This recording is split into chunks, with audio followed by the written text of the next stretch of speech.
And we want to remind you that we have experts standing by ready to answer your heart health related questions. Bob Mayer is standing by in our phone bank with more of what you need to know. Hi, Bob. Thanks, Amra. Hello, and I will tell you that Ileana Ravo and I will be here about another 9 or 10 minutes until 6:30. So if you have a question about heart health, please call in.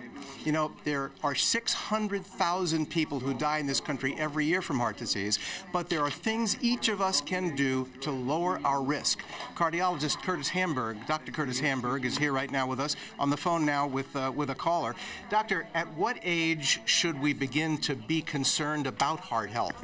Well, heart health should start at an early age. Teenagers shouldn't be it's not too early for teenagers to even be concerned.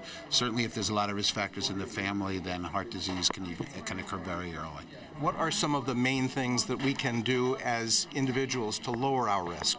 Well, we should go to a physician, get our cholesterol measured, not smoke, make sure our blood pressure is normal, good diet with low fats, and also regular exercise. How important in that whole list is exercise?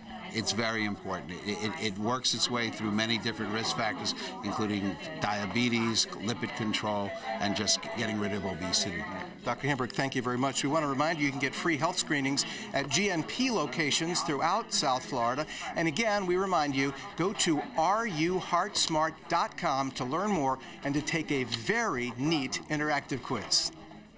HeartSmart Interactive Phone Bank is sponsored by Baptist Health South Florida.